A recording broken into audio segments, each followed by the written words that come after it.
Assalamualaikum warahmatullahi wabarakatuh. Yang kami hormati Bapak Vicky Fendi selaku dosen pengampu mata kuliah metodologi penelitian dan teman-teman semua yang kami sayangi.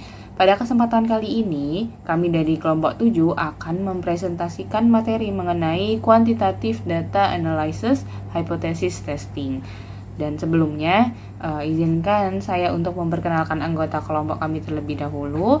Di sini yang pertama ada Alexa Nora Soraya dengan NPM akhir 164, kemudian ada Melina Amelia Ardi dengan NPM akhir 171, selanjutnya ada Melati Cahyaning dengan NPM akhir 185, dan ada Faiza Madia Fidin dengan NPM akhir 193. Baik, untuk introduction-nya, jadi pengujian hipotesis itu adalah proses menilai apakah hipotesis 0 itu dapat ditolak demi mendukung hipotesis alternatif. Untuk langkahnya itu yang pertama merumuskan hipotesis 0 dan hipotesis alternatif, lalu menentukan level signifikansi, biasanya itu 0,05 atau 0,01. Kemudian pilih teknik statistik yang sesuai dengan skala data, nominal, bisa ordinal, bisa interval, ataupun rasio. Kemudian membandingkan nilai uji dengan nilai kritis. Jika nilai ujinya itu lebih besar dari kritis, maka hipotesis nolnya ditolak. Kemudian kesalahan tipe 1, kesalahan tipe 2, dan daya statistik. Untuk kesalahan tipe 1 itu menolak hipotesis 0 padahal benar. Jadi probabilitas kesalahan ini ditentukan peneliti, misalnya 5% atau 1%. Contohnya, menyimpulkan burnout itu mempengaruhi niat keluar padahal sebenarnya tidak. Untuk kesalahan tipe 2 itu gagal menolak hipotesis 0 padahal hipotesis alternatifnya benar. Contohnya, menyimpulkan burnout tidak berpengaruh padahal sebenarnya berpengaruh. Jadi hubungan kesalahan tipe 1 dan tipe 2 itu alfa beta trade off, makin kecil alfa makin besar risiko betanya. Kemudian daya statistik. Daya statistik 1 dikurang beta. Jadi probabilitas menolak hipotesis 0 dengan benar ketika hipotesis alternatif benar. Jadi faktor apa yang mempengaruhi daya? Yang pertama alfa, semakin tinggi alfa semakin tinggi daya. Yang kedua effect size, semakin besar perbedaan hubungan nyata dalam populasi semakin tinggi daya. Yang ketiga ukuran sampel, semakin besar semakin lebih akurat dan daya meningkat, tetapi risiko terlalu kuat menemukan efek kecil sekalipun signifikan. Nah, 4 komponen terkait itu ada alfa, beta, effect size, dan ukuran sampel. Diketahui 3 bisa hitung yang keempatnya.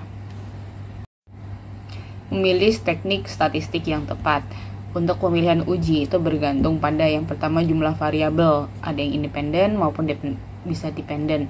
Yang kedua jenis skala pengukuran, metrik ataukah non-metrik.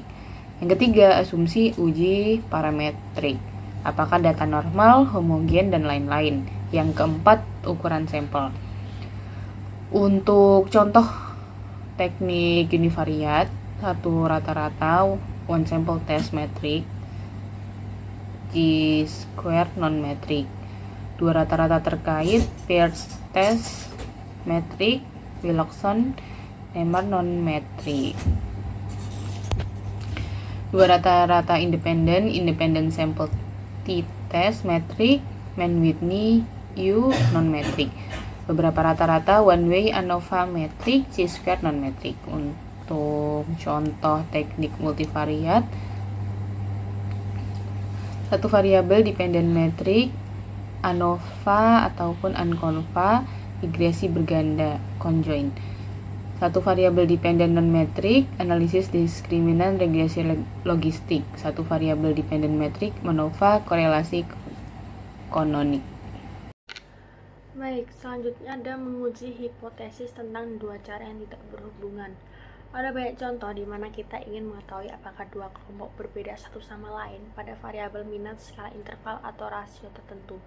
Misalnya, apakah pria dan wanita akan memperjuangkan penerapan jam kerja fleksibel di tempat kerja dengan tingkat yang sama, atau apakah kebutuhan mereka akan berbeda?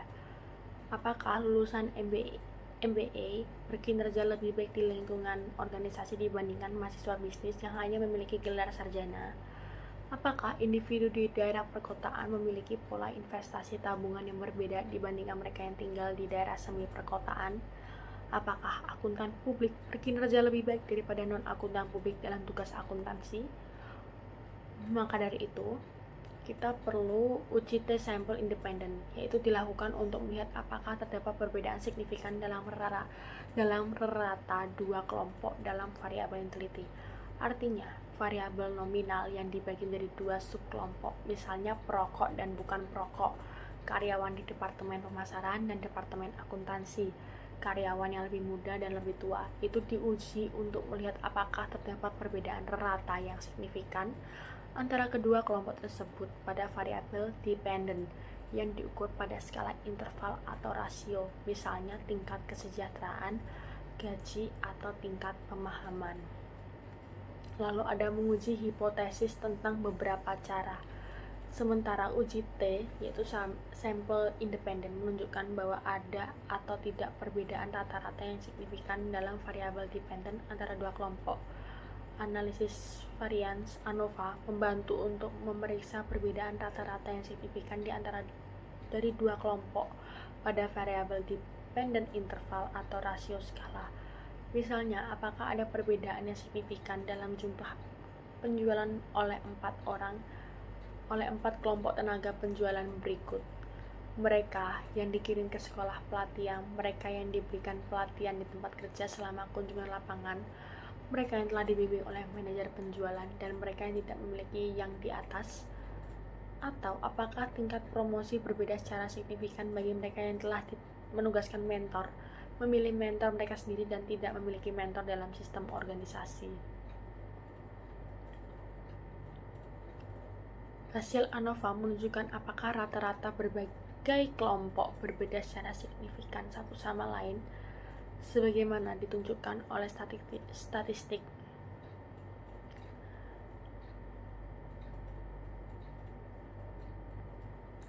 Selanjutnya ada analisis regresi. Analisis regresi sederhana digunakan dalam situasi di mana satu variabel independen dihipotesiskan mempengaruhi satu variabel dependen. Misalnya, asumsikan kita mengusulkan bahwa kecenderungan untuk membeli suatu produk hanya bergantung pada persepsi kualitas produk tersebut. Dalam hal ini, kita perlu mengumpulkan informasi tentang persepsi kualitas dan kecenderungan untuk membeli suatu produk. Kemudian kita dapat memplot data tersebut untuk mendapatkan gambaran awal tentang hubungan antara variabel-variabel ini.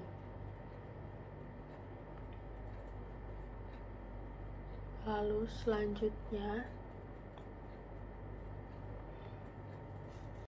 Selanjutnya masih dalam pembahasan analisis regresi. Yang pertama akan dibahas mengenai koefisien regresi standar. Nah, koefisien regresi standar atau koefisien beta itu adalah estimasi yang dihasilkan dari analisis regresi berganda yang dilakukan pada variabel yang telah distandarisasi, di mana proses ini itu variabel ditransformasikan menjadi variabel dengan rata 0 dan deviasi standar 1. Kemudian yang kedua adalah regresi dengan variabel dummy. Nah, variabel dummy itu adalah variabel yang memiliki dua atau lebih tingkat berbeda yang diberi kode 0 atau 1. Variabel dummy itu memungkinkan kita menggunakan variabel nominal atau ordinal sebagai variabel independen untuk menjelaskan, memahami, atau memprediksi variabel dependen. Contohnya itu, misal kita mau melihat hubungan shift kerja antara pagi, siang, dan malam dengan kepuasan kerja. Nah, karena ada 3 kategori yang pagi, siang, dan malam itu tadi, kita butuh 2 dummy atau yang disebut D1 dan D2. Satu kategori itu jadi referensi dan tidak dimasukkan ke model. Contohnya itu pilih shift malam sebagai referensi, D1 dan D2 sama dengan 0. Kalau orangnya shift malam. Model regresinya itu akan menjadi YI sama dengan beta 0 ditambah beta 1 D1I ditambah beta 2 D2I. Nah, beta 0 itu adalah rata-rata kepuasan kerja untuk shift referensi malam. Sedangkan beta 1 itu adalah selisih kepuasan shift pagi dibandingkan malam. Dan beta 2 itu adalah selisih kepuasan shift siang dibandingkan malam. Jadi intinya koefisien dummy itu menunjukkan perbedaan rata-rata terhadap kategori referensi. Kemudian mengenai analisis regresi yang ketiga itu adalah multikolinearitas. Nah, multikolinearitas ini adalah fenomena statistik yang sering ditemui di mana 2 atau lebih variabel independen dalam model regresi berganda sangat berkorelasi. Atau dalam kasus yang paling parah, jika korelasi antara 2 variabel independen sama dengan 1 atau minus 1. Nah, multikolinearitas ini membuat estimasi koefisien regresi menjadi mustahil. Cara paling sederhana dan paling jelas untuk mendeteksi multikolinearitas ini adalah dengan memeriksa matriks korelasi untuk variabel independen. Adanya korelasi yang tinggi, kebanyakan orang menganggap korelasi 0,7 ke atas itu tinggi. Nah, jika adanya korelasi yang tinggi itu merupakan tanda awal multikolinearitas yang cukup besar. Namun, ukuran yang lebih umum untuk mengidentifikasi multikolinearitas yang tinggi ini adalah nilai toleransi dan faktor inflasi varians atau VIV dikurang kebalikan dari nilai toleransi. Nah, nilai batas yang umum itu adalah nilai toleransi 0,10 yang setara dengan VIV 10. Nah, multikolinearitas itu adalah bukan masalah serius jika tujuan dari penelitian itu adalah untuk memprediksi atau meramalkan nilai variabel dependen di masa mendatang. Sedangkan jika tujuan penelitian itu adalah untuk memperkirakan koefisien regresi individual secara andal, multikolinearitas ini merupakan masalah.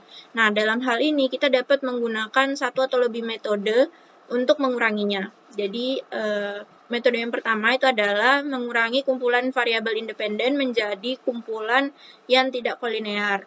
Tetapi perlu diperhatikan bahwa hal ini itu dapat menyebabkan bias variabel yang dihilangkan, yang juga merupakan masalah serius.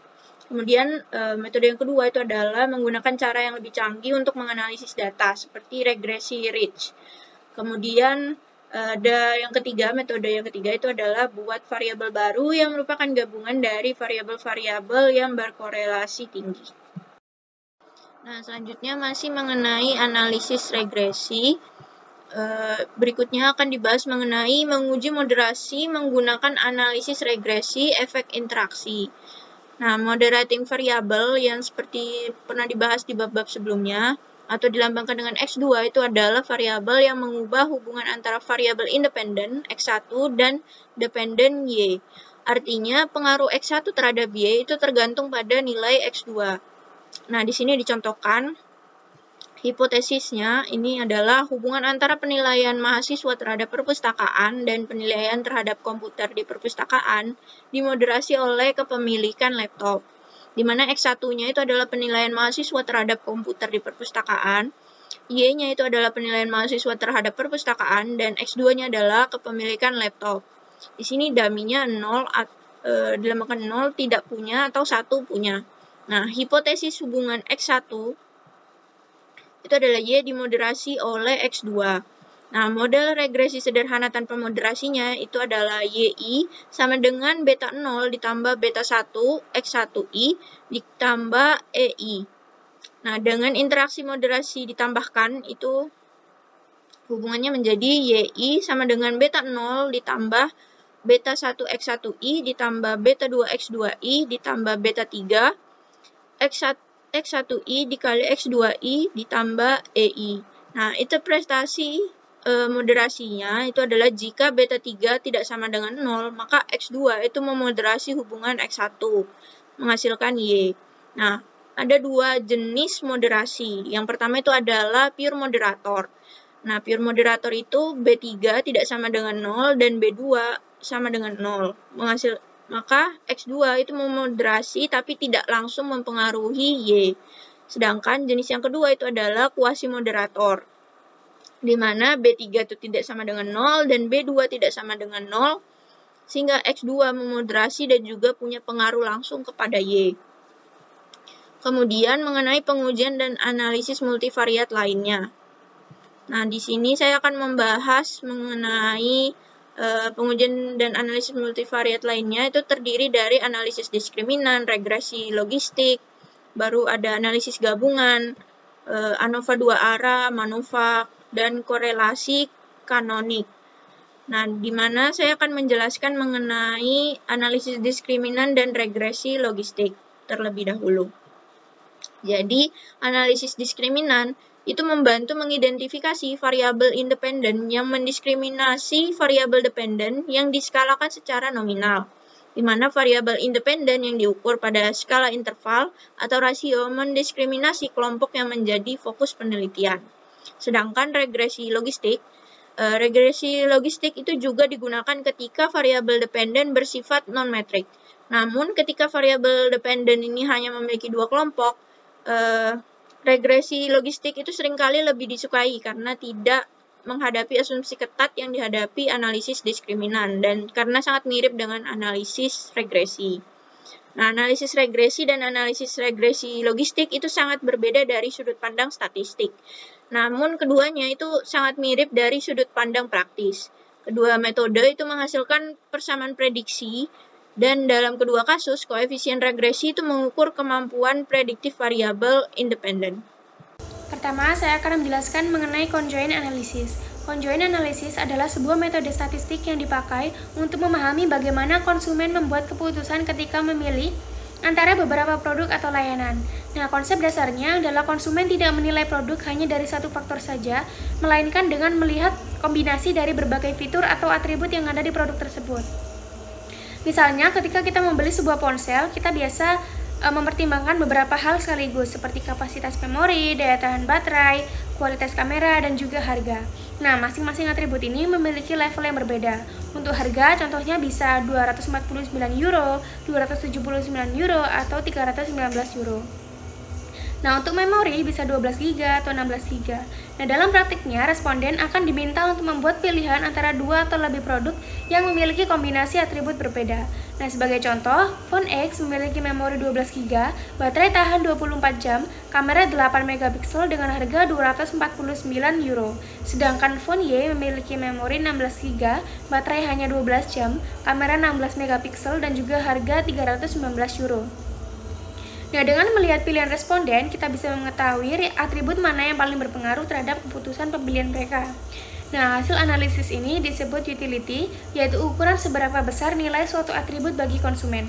Jadi, kalau ternyata banyak orang tetap memiliki phone X meskipun kameranya lebih rendah, berarti harga dan daya tahan baterai lebih penting bagi mereka dibandingkan kamera. Nah, dulu conjoint analysis banyak dilakukan dengan metode regresi berganda. Namun, sekarang sudah banyak dipakai metode yang lebih canggih seperti hierarchical Bayesian analysis yang bisa memberikan gambaran lebih akurat bahkan sampai ke level individu. Jadi, metode ini tidak hanya membantu perusahaan memahami kebutuhan konsumen secara umum, tetapi juga bisa membedakan preferensi antar individu atau segmen pasar yang berbeda. Nah, selanjutnya saya akan masuk ke beberapa uji statistik lanjutan yang sering digunakan dalam penelitian, yaitu two-way ANOVA, MANOVA, dan canonical correlation. Nah, pertama, two-way ANOVA. Uji ini digunakan untuk melihat pengaruh dua faktor independen terhadap satu variabel independen. Misalnya, kita ingin tahu pengaruh jenis pelatihan dan gender terhadap tingkat produktivitas karyawan. Dengan two-way ANOVA, kita bisa melihat apakah jenis pelatihan berpengaruh, apakah gender berpengaruh, dan juga apakah ada interaksi di antara keduanya. Interaksi ini penting karena bisa saja efek pelatihan tertentu hanya muncul pada kelompok laki-laki tapi tidak pada perempuan atau sebaliknya. Jadi, two-way ANOVA bukan hanya menampilkan efek masing-masing faktor, tapi juga hubungan silang antar faktor. Kemudian yang kedua, MANOVA atau Multivariate Analysis of Variance. Nah, kalau ANOVA hanya menganalisis satu variabel dependen, MANOVA memungkinkan kita untuk menganalisis beberapa variabel independen sekaligus. Ini sangat berguna ketika variabel-variabel dependen saling berkaitan. Misalnya, kita ingin melihat pengaruh metode pengajaran terhadap prestasi akademik dan juga kepuasan belajar siswa. Nah, kalau diuji terpisah dengan ANOVA, hasilnya bisa bias karena kedua variabel ini saling mempengaruhi. Dengan MANOVA, kita bisa menguji keduanya bersama-sama sehingga hasilnya menjadi lebih akurat dan lebih lengkap. Kemudian yang ketiga, Canonical Correlation. Uji ini lebih kompleks karena membandingkan sekumpulan variabel independen dengan sekumpulan variabel dependen. Nah, contoh penggunaannya misalnya untuk meneliti hubungan antara perilaku kerja karyawan seperti ketepatan waktu, penyelesaian tugas, dan absensi dengan hasil kinerja mereka. Misalnya kualitas kerja, output, dan jumlah kesalahan. Nah, dengan analisis ini kita bisa mengetahui kombinasi perilaku apa yang paling mendukung performa terbaik. Jadi, ketiga metode ini memberikan peneliti cara yang lebih kaya untuk memahami hubungan antar variabel, baik secara individu, bersama-sama, maupun dalam bentuk kelompok variabel yang kompleks. Nah, terakhir, peran sistem data dan software dalam analisis. Perusahaan modern sangat bergantung pada data. Untuk itu, mereka menggunakan data warehousing, yaitu sistem penyimpanan yang mengumpulkan semua data dari berbagai bagian perusahaan, misalnya dari keuangan, penjualan, atau produksi, ke dalam satu pusat data. Dengan data warehouse ini, manajer bisa lebih mudah mengakses informasi yang konsisten dan lengkap untuk pengambilan keputusan. Namun, data yang besar saja tidak cukup, maka digunakanlah data mining, yaitu teknik untuk menggali pola atau hubungan tersembunyi dalam data.